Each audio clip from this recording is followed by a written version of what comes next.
Internet's what's up, this is Rob from TechGuysSmartBuy.com, and today we're checking out the gestures and the extra features that come along with the LG G8 ThinQ. So one of the main real things they have is this, not this front-facing camera, but next to it is a Z camera. So that they're able to implement a few other things like their version of Face ID, air gestures, and as well as some new way to read the veins in your hands to unlock your phone.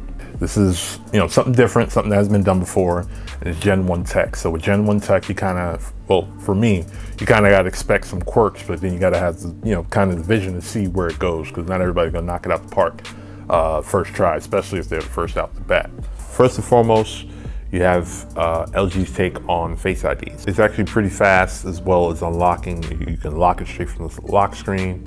You don't need to swipe anything. Just once it recognizes, unlock, and you're ready to go start using it. Unfortunately, like any other Android version of it, you can unlock it by using just an image of your face to unlock it. So it's like, So it's fast. It's fast, just not as secure as Face ID. Next up, we have Hand ID.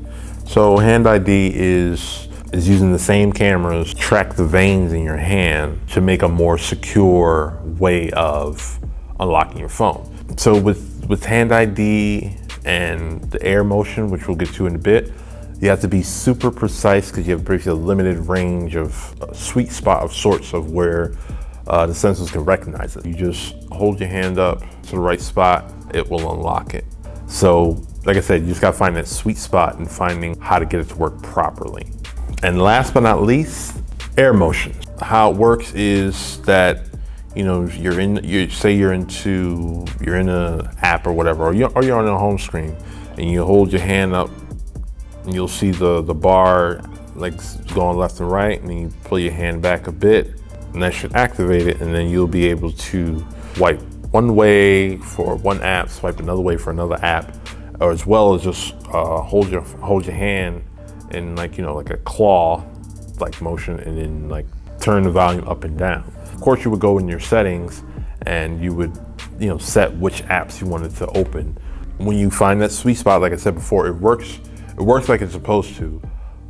But, by the time your hands gets red and then you start the motion, you could just adjust what you were going to do manually rather than, via air motion. So that's where the issue would lie, that, whether you get it to work or not, is it faster than just doing it the old-fashioned way.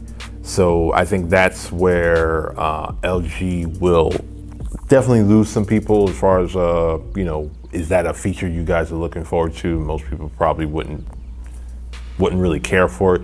So that's our take on it. We're gonna have more coverage. So as always, thanks for watching. You could have been anywhere in the world, but you're here with us.